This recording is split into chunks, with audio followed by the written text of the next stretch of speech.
नमस्कार मु स्वागत करुच्ची न्यूज रूम को मो सहित अच्छा वरिष्ठ सांबादिक राजाराम शतपथी सर सर जो बयान भारतीय जनता पार्टी जी विधायक रही भुवनेश्वर एकाम्र भुवनेश्वर विधायक बाबू सिंह से कहते बिजू बाबू प्रति नवीन बाबू सम्मान को नहीं से गोटे बड़ा प्रश्न उठाउछंती एवं कहते जे मेडिकल बिल जो समय बिजू बाबू हॉस्पिटल रे थिले शेष समय ताकू मध्य नवीन बाबू बा बिजू बाबू पिला माने देई पार नथिले दिलीप राय को देइथिले एभली प्रसंग सामना को आसुची सर कौन रोची आपनकर सर या ऊपर मतामत जे बाबू सिंह एभली बयान को आपण को ढंग रे देखुचंती सर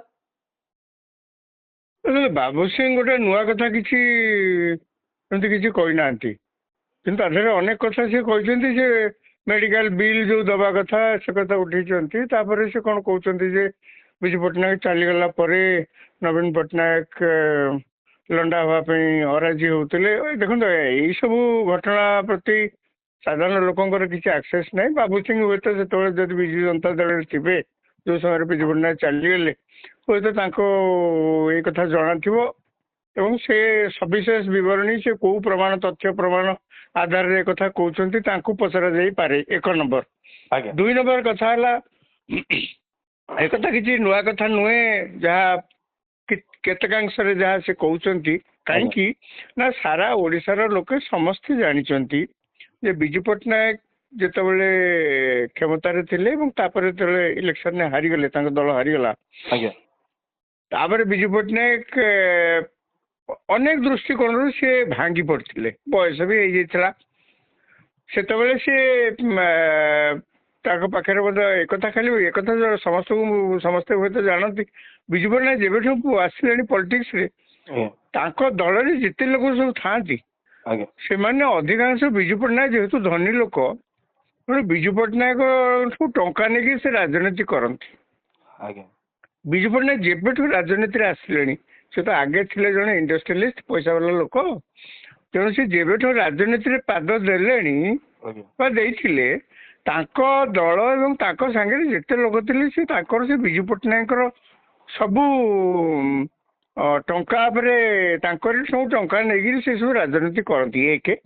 से विजु पट्टनायक अनेक समय दिल्ली रे गोटे बिल्डिंग रहा अधे बिकी कहीं टंका दरकार ना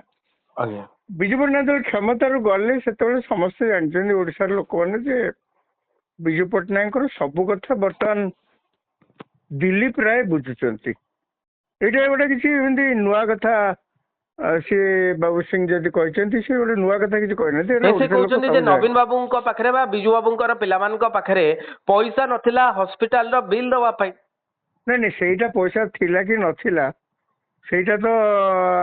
आम सब कई साधारण तो एते तेणु सीधा पचारिया कथा जाए पैसा से मेडिकल बिल दवाई राजी हो नथिले आपण को आधार रे कथा कहते तेणु सी कहीपर कि मोर कहया कथा जे विजु पट्टनायक सबू जावतीय खर्च एवं जड़े स्वतंत्र लोक खंजी दिलीप राय सब बुझासुझा करने दिलीप राय विजु पट्टनायक नेता हिसाब से तो पुणी प्रतिदिन किसी ना किसी खर्च तो बहुत समय थाए किए आसला क्या देले कौन कले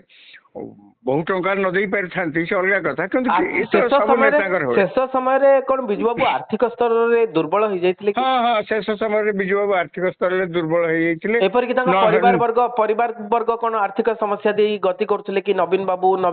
भाई एवं बिजू बाबू धर्मपत्नी एमाने कौन आर्थिक असुविधा अनेक समस्यार सम्मुखीन होते विजु पट्टनायक पॉलिटिक्स पैसा नहीं घर लोक कौट पोषि नथिले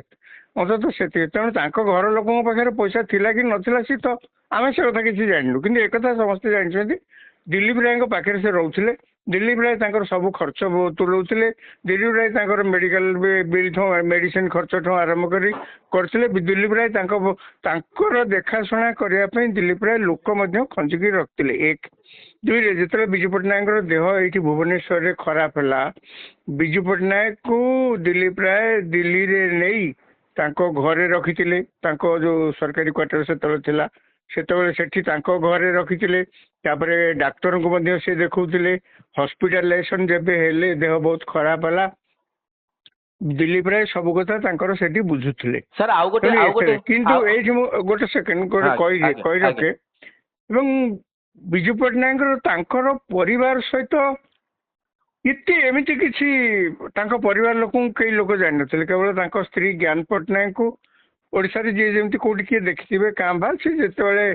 ଆସନ୍ତି ନବୀନ ନିବାସରେ ସେଠି ଅନେକ ସମୟରେ ଥାଆନ୍ତି, ତାପରେ ପୁଣି ଯାଇକି ଦିଲ୍ଲୀ ସେ ରହନ୍ତି। ଆଉ ବିଜୁ ପଟ୍ଟନାୟକଙ୍କର ପୁଅ ଯୋଉମାନେ ନବୀନ ପଟ୍ଟନାୟକ ଏବଂ ତାଙ୍କର ବଡ ଭାଇ ଏବଂ ତାଙ୍କ ଝିଅ, ଆଜ୍ଞା ଏମାନଙ୍କୁ ଓଡ଼ିଶାର ଲୋକ ବେଶୀ କେହି ଚିହ୍ନନ୍ତିନି, କାହିଁକି ନା ବିଜୁ ପଟ୍ଟନାୟକ ତାଙ୍କ ପରିବାରକୁ ରାଜନୀତିରୁ ଦୂରେଇକି ରଖିଥିଲେ। ସେଇଟା ସାର୍ ଆଉ ଗୋଟେ ଗୋଟେ ତାଙ୍କର ବଡ କଥା, ଆପଣ ଯେତେବେଳେ ବିଜୁ ବାବୁଙ୍କର କନ୍ୟାଙ୍କ କଥା କହୁଛନ୍ତି, ବାବୁ ସିଂ କହୁଛନ୍ତି ଯେ ନବୀନ ବାବୁ ବିଜୁ ବାବୁଙ୍କର ଯୋଉ ସମୟରେ ଶେଷ କ୍ରିୟା ଚାଲିଥିଲା ବା ଯୋଉ ସମୟରେ କର୍ମ ଚାଲିଥିଲା, ବିଜୁ ବାବୁ ଗଲା ପରେ ଲଣ୍ଡା ହବା ପାଇଁ ଯେତେବେଳେ କୁହାଯାଇଥିଲା, ନବୀନ ବାବୁ ରାଜି ହେଇ ନଥିଲେ ଏବଂ ତାଙ୍କ ଭଉଣୀ ଅର୍ଥାତ୍ ବିଜୁ ବାବୁଙ୍କର କନ୍ୟା ଏବଂ ଅନ୍ୟ କିଛି ନେତା ବୁଝେଇଲା ପରେ ନବୀନ ବାବୁ ନଣ୍ଡା ହବା ପାଇଁ ରାଜି ହେଇଥିଲେ। ସାର୍ ଇଏ କଥାର ଉପରେ ଆପଣଙ୍କର କଣ ମତ ରହିଛି ଯେ କଣ ସତରେ ସେଭଳି ଏକ ଘଟଣା ସାମ୍ନାକୁ ଆସିଥିଲା? ମୁଁ ଜାଣିନି, ଏମିତି ଯଦି କଣ ହେଇଥିବ। ତାଙ୍କ ଘରେ ବିଜୁ ପଟ୍ଟନାୟକ ଚାଲିଗଲା ପରେ ଯୋଉ କ୍ରିୟାକର୍ମ ହଉଥିଲା ସେଠି ତ ଆମମାନଙ୍କର ପ୍ରବେଶ ନଥିଲା ନା, ଏକ। ଦୁଇରେ ସାମ୍ବାଦିକ ହିସାବରେ ମୁଁ କାହିଁ ଏ ପ୍ରକାର ଖବର ମୋ ଦୃଷ୍ଟିକି କେବେ ଆସିନି। ସତ ହଉ କି ମିଛ ହଉ, ସେଥିଲାଗି ମୁଁ କହିଲି ସେ ବାବୁ ସିଂକି ପଚାରନ୍ତୁ ଯେ ଏଇ ଘଟଣା ଯାହା ସେ କହୁଛନ୍ତି ସେତେବେଳେ ବାବୁ ସିଂ କୋଉଠି ଥିଲେ ଏବଂ ବାବୁ ସିଂ କୋଉ ଆଧାରରେ ଏ କଥା କହୁଛନ୍ତି। ତେଣୁ ସେଇଥିଲାଗି ମୁଁ ମୂଳରୁ କହିଲି କେତେ ଗୁଡାକ କଥା ଯୋଉଗୁଡା ସେ କହୁଛନ୍ତି ସେଟା ସିଧାସଳଖ ତାଙ୍କୁ ପଚରାଯିବା କଥା ଯେ ଆପଣ କୋଉ ଆଧାରରେ କହୁଛନ୍ତି, ଏକ। ଦୁଇରେ ଯାହା ଦିଲ୍ଲୀପ ରାୟଙ୍କ କଥା ମୁଁ କହିଲି ବା ଅନ୍ୟମାନେ ଯିଏ ଯୋଉ ସାରା ଓଡ଼ିଶା ଲୋକ ଏହା ହିଁ ଜାଣିଛନ୍ତି। ତେଣୁ ଏଥିରେ ଗୋଟେ କିଛି ବିଜୁ ପଟ୍ଟନାୟକ ତାଙ୍କ ପରିବାରକୁ ଦୂରେଇକି ରଖୁଥିଲେ ପଲିଟିକ୍ସରୁ। ବିଜୁ ପଟ୍ଟନାୟକରେ ହଁ ପରିବାର ଲୋକ ଏଠି ଆସି କୋଉଠି ରାଜନୈତିକ କାରବାରରେ ସେଠି ମୁଣ୍ଡ ପୁରେଇବା ବା କଣ ଗୋଟେ କରିବା, ସେ ତାଙ୍କୁ କେହି କେବେ ସେ କଥା କେହି ଦେଖିନଥିବେ। ତେଣୁ ସେଇଥିଲାଗି ମୁଁ କହିଲି ଯେ ବିଜୁ ପଟ୍ଟନାୟକ ତାଙ୍କ ପରିବାରଠୁ ରାଜନୀତି ଦୂରେଇକି ରଖିଥିଲେ, ଏକ। ଦୁଇରେ ସିଏ ଦିଲ୍ଲୀପ ରାୟ ସବୁ କଥା ତାଙ୍କର ବୁଝୁଥିଲେ ଶେଷ ନିଶ୍ୱାସ ତାଙ୍କର ପର୍ଯ୍ୟନ୍ତ। ତାଙ୍କ ଘର ଲୋକ ସେଥିରେ ଆସୁଥିବେ, ସେ ଦିଲ୍ଲୀ ଆସୁଥିବେ ମେଡିକାଲରେ, ଯେତେବେଳେ ସେ ପଡ଼ିଲେ ହସ୍ପିଟାଲରେ ପଡ଼ିଲେ ସେତେବେଳେ ତାଙ୍କ ଘର ଲୋକ କଣ, ଆଉ ଆମେ କଣ କହୁଛୁ କି ଆସିନଥିବେ ବୋଲିକିରି। ତାଙ୍କ ଘର ଲୋକ ନିଶ୍ଚୟ, ଆଉ ଘର ଲୋକ ଯୋଉ ପଡ଼ିଛନ୍ତି ହସ୍ପିଟାଲରେ ଆସିବେନି ନା ଦେଖିବା ପାଇଁ, ସେମାନେ ଆସିଥିବେ ନିଶ୍ଚୟ। ତେଣୁ କଥା ହଉଛି ମେଡିକାଲ ବିଲଟା ସେ ଦେଲେ କି ଦିଲ୍ଲୀପ ରାୟ ଦେଲେ? ଦିଲ୍ଲୀପ ରାୟ ଦେଇଥିବେ, ଆଉ କଣ ଏତେ କଥା ଖର୍ଚ୍ଚ କଲେ ବି ଦିଲ୍ଲୀପ ରାୟ ଦେଇଥିବେ। ଦିଲ୍ଲୀପ ରାୟ କଣ ତାଙ୍କୁ ମାଗିଥିବେ ଯାଇକି ଆପଣ ଦିଲ୍ଲୀ ଖର୍ଚ୍ଚ ଦିଅନ୍ତୁ? ଆଉ ଖର୍ଚ୍ଚ ଯଦିବା ସେ ତାଙ୍କୁ ଦବାକୁ ଆବଶ୍ୟକତା ପଡ଼ିଥିବ, ତାଙ୍କ ଘରେ କଣ ବିଜୁ ପଟ୍ଟନାୟକ ଘରେ କଣ ଏମିତି ତାଙ୍କ ବଡ଼ ପୁଅ ପୁରା ଜଣେ ଇଣ୍ଡଷ୍ଟ୍ରିଆଲିଷ୍ଟ, କଣ ତାଙ୍କ ଘରେ କଣ ମେଡିକାଲ ବିଲ୍ କେତେ ହେଇଥିବ ସେ କଣ ଦେଇପାରିବେନି? ଆଉ ଇଏ ଯଦି କହୁଛନ୍ତି ସେ ଦବାକୁ